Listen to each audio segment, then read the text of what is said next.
Hello and welcome to the Success Showcase. I'm your host, Eric Lopkin with the Modern Observer Group. And with me, as always, is Chip Janiszewski from the Happiness and Success GPS. Chip, how you doing this new year?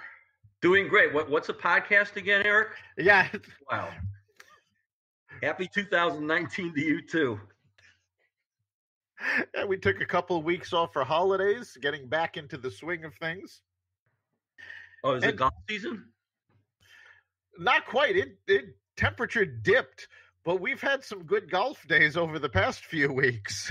Considering last year we were in the midst of like a subarctic freeze for 2 weeks, and today there's no snow on the ground whatsoever. The only snowstorm we had was a week before Thanksgiving. Other than that, it's just been a little bit here, a little bit there. So over the past few days, we actually had temperatures in the 50s. Yep. So a week into January, I'm not complaining. Absolutely. So, and no matter what your business is, the key is your customer. If you don't have somebody to buy your products or services, you're out of business. And yet so many businesses forget about this when it comes to customer service. So that's what we're going to talk about today, is what you can do to boost your customer service. And sometimes it's little things. Actually, it's a whole lot of little things, and it's just being in the present moment and reacting in the right way. I mean, we've talked a little bit before we came on the air about the book that we go back to time and time again, and it's How to Win Friends and Influence People. And obviously, customers are people. The person you run into the street are people too. And if you can just get a lot of these tips in there from the book, and we're going to be talking about them today because they come up over and over again, it's just a great way to do it. And the first one starts with, if you do have a business where you actually still see people, smile when you see them. Yes, it is absolutely amazing what that little thing does. When you're smiling, and it's not just when you see people, when you talk to people on the phone, you can actually hear the difference in people's voices when they smile. Well, you absolutely can. And when you're on the consumer side of things and you're, hanging out at the deli and the grocery store and so on and so forth, if the person across the counter is down, you just smile at him and say, "Good morning, George," because you see his name tag that says George on it.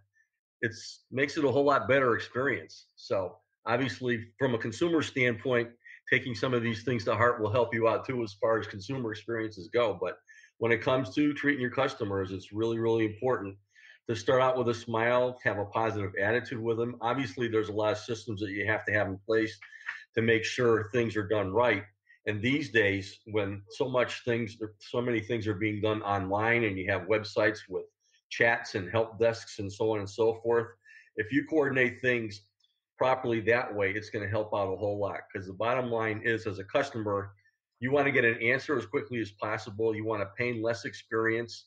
You don't want to be transferred from station to station because somebody doesn't know what's going on. Or if you are, you get a quick explanation saying, these people are going to help you out doing this and this. I mean, there's a whole lot of different things that if you just sit down, write these things down and put them into practice, whether you're an individual or you're managing a whole bunch of people in customer service, if you put a few things into practice and you have the technology behind you so that everything processes properly, it's key.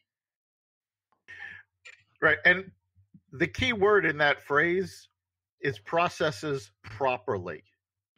When you're dealing with your customer, never assume that your systems are working the way you intend them to. And I will tell you a story I just had to deal with. It was actually Adobe Systems. It's a large company. I use their software on a regular basis. Now, recently, I updated the system software on my computer. After doing this, I started getting error messages from their software telling me my software was an illegal copy and I had to buy a real copy. Now, I've been using this software for years and years. I had the box in front of me, the serial number. There was no way this was a pirated copy.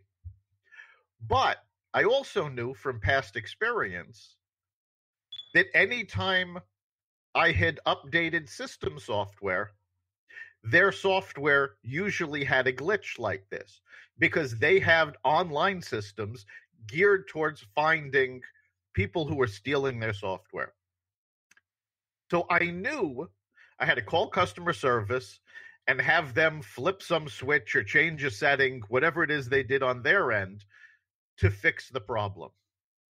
So I call up, I get someone, obviously English is not their first language. And they're telling me the system says my software is pirated.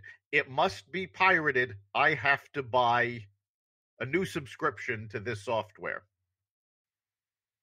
I explained the entire problem, how we've done this before. We've seen the problem before. All he has to do is flip a setting. Wouldn't hear of it. Obviously, I was in the wrong. What happened with this customer service call? It devolved into a screaming match. And of course, now I actually had older software that I use.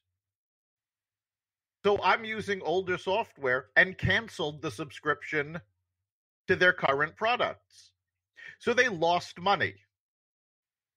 Now, I've been a customer of theirs on their subscription products for years. So they should have had all of this going, well, wait a minute. He's been using this for years. It obviously isn't pirated, especially since it was bought directly from them. This is the example of a system not working, and their customer service was trained not to listen to the customer, but just follow the script that was on their screen. Now, to give you a contrast, a few days later, I called Apple customer service. Now, this was a completely different problem. Wasn't a problem, actually. I was actually calling to find out if some older software was still available for sale or if it had been discontinued. Simple yes or no, that was all I needed. I call up, I get the department I need very quickly. I ask if it's still available. They look at their screen, they go, it's not available for sale here anymore, but hold on, let me see if any of the other departments have this available. And they searched every possible venue to see if they could get me this piece of software. This was a $20 piece of software. They spent more than $20 in time of the customer service people looking to see if I could get the software. They didn't have to do that. I actually didn't expect it to be available. It was a long shot. But the lengths they went to try to get me this software were amazing. Now, of these two companies, who do you think I'm not going to hesitate to use again? And who if I have to use them, I'm going to go kicking and screaming? It's quite obvious. You have to listen. Listen to your customer, find out what the problem is. And sometimes, even if you can't solve it, like Apple could not sell me that software, it simply is not available. Go the extra mile to see what you can do. And that's not something that takes a Fortune 500 company. If you're a one-person operation, you can still take that time to listen to what your customer is saying and figure out what you can do to, A, make sure the customer stays a customer, B, make sure they stay a happy customer, and C, what you can do to make their day better, because they're going to remember that and they're going to tell people about it. Yeah, and it's really important, as you're saying, to have a team approach in place. I don't care if you're Adobe or if you're a two-man operation. You have to be on the same page. You have to be handling customers in a positive way, in the same way, because the bottom line is you're going to be losing customers if you don't. And I would imagine with the Adobe experience that you have, I would just wonder how many hours that they have wasted with scripts and time and so on and so forth, not to mention the money they lost because you finally just canceled your account because they're just going through the same old script all the time. I mean, it's really important to, if you are getting complaints, we talked a couple of weeks ago, I forgot what the name of the book was, but I was taking a look at the systems and shifting and so on and so forth. But one of the things that you want to be tracking is what are the complaints that are coming in. And if the same one's coming in all the time, that should be giving you a message that you need to do something about that and get together as a team. The bottom line is it doesn't matter whether you're out in the shop making things or if you're on the phone. Everybody is part of the customer service team, and the whole company needs to have a vision to handle their customers that way. And, you know, we've talked a lot about this too as far as successful business practice goes, but you're all part of the team. And the bottom line is if the customers are good and they're loyal to you, what do? They go out and tell their friends and their family about it. And if somebody's about to go buy something from somebody else and you've taken care of them, they say, no, you got to go see Eric for this. And that you can't buy. All you have to do is just treat people the right way and go that extra mile, just like Apple did for you. All right. And customer service is very much a mindset. And these two companies actually showcase the mindset because Adobe's primary concern was they have to protect themselves from theft. That was their focus, not on the customer, but on protecting themselves. Apple, on the other hand, has a reputation for looking at it other ways.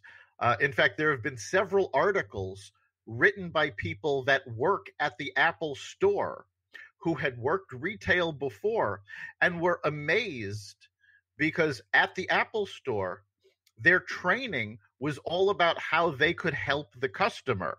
Where when they worked at other big box stores, the first thing they were trained on is how to prevent theft.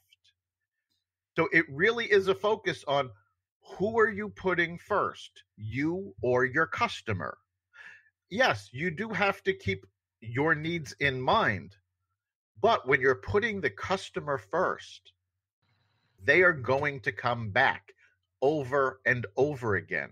And it is so much easier to keep a customer than it is to get a new one. Absolutely. And one of the points that I have on my list of things to go over today was creating a bond and trust with your customer. And there's a quote in there that says, get closer than ever to your customer, so close that you tell them what they need well before they realize it themselves. And that came from none other than Steve Jobs. So I think that helps start your Apple experience. Yeah, absolutely. And that's actually a good point, is that the Apple experience actually started from the top down. Your whole organization, whether you're a big company or you're one person, the entire organization has to be involved in customer service. In fact, I love that quote. In the show Mad Men, they actually had something playing off of that. Obviously, they didn't say Steve Jobs because this was set back in the 60s. But when they were promoting one executive over the other, they told the one that wasn't being promoted, the reason was, you fill all of your customers' needs. The other person makes them feel like they have no needs. And that's the difference between good customer service and great customer service. It's not just about giving the customer what they need. It's about anticipating and making sure those needs are filled before they realize they need it. Yeah,